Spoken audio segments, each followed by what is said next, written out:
በነቢዩ ሰለላሁ ዐለይሂ ወሰለም ፊት ላይ ኸመሳን አየሁ አለ። ኸመስ ማለት ረሃብ ማለት ነው፣ በጣም ከባድ ረሃብ። መኽመሳ ማለት ደግሞ ጠኔ ማለት ነው። እንዲህም አለ፣ ከዚያም ወደ ቤት ሄድኩና ለባለቤቴ የሚበላ ነገር ይኖርሻል አልኳት። እሷም ለምን አለችኝ።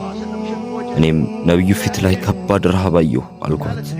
እሷም አንድ ቁና ገብስና አንዲት ዳጅን አለችኝ አለችኝ። ዳጅን ማለት ገና ሳር መጋጥ ያልጀመረች ትንሽ ፍየል ማለት ናት። እኔም ዳጅኗን ረጃትና ዳቦውን ጋግሪ፣ ከዛም ነቢዩን ይዤልሽ እመጣለሁ አልኳት አለ።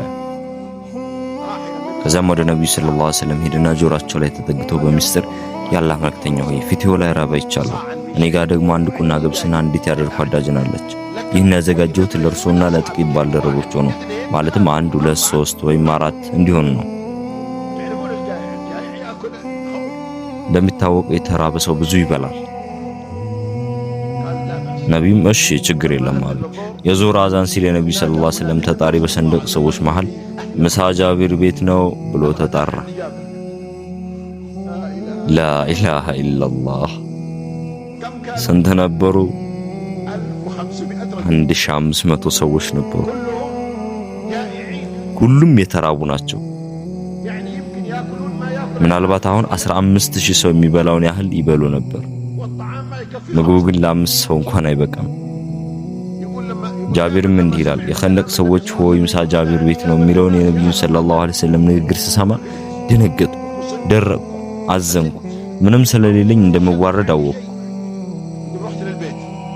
ወደ ቤት ሄድኩና ለሚስቴ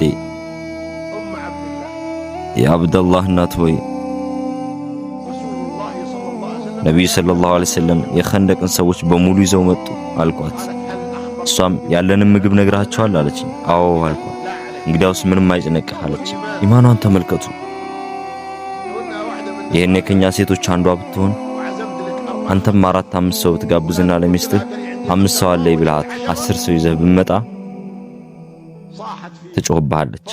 አዋረድከኝ፣ አላህ ይስበርህ፣ አላህ ያዋርድህ፣ ለምን አልነገርከኝም ትላለች። አንተም በረከት አለ ከ2-3 ሰው በላይ ለ30 ሰው ይበቃል አትላትም። ነገር ግን ስነ ምግባራችን ይለያያል። ሚስቱ ግን ምንም አትጨነቅ፣ ያለን ምግብ እስከነገርካቸው ድረስ እሳቸው ቃሉ የተቀረውን የእሳቸው ስራ ነው እንጂ ያንተ ስራ አይደለም። ጃቢርም 1500 ሰሃቦች ደጅ ላይ ደረሱ አለ። ነብዩ ጃቢር ሆይ እኔ እስክመጣ ድረስ ድስታችሁን ከሳት ላይ እንዳታወርዱ አሉት። ከዛም ነብዩ ሰለላሁ ዐለይሂ ወሰለም ገቡና ሰሃቦቹን 10 ሆነው እንዲገቡ አዘዙ። ምክንያቱም ቤቱ ከዛ በላይ ይዝም ነበር። ሁሉም በልተው እስከሚጨርሱ ድረስ 10 በልተው ሲወጡ ሌሎቹ 10 ሆነው ይገቡ ነበር። ጃቢርም በአላህ እምላለሁ ዲስታችን እንዳለ ነበር፣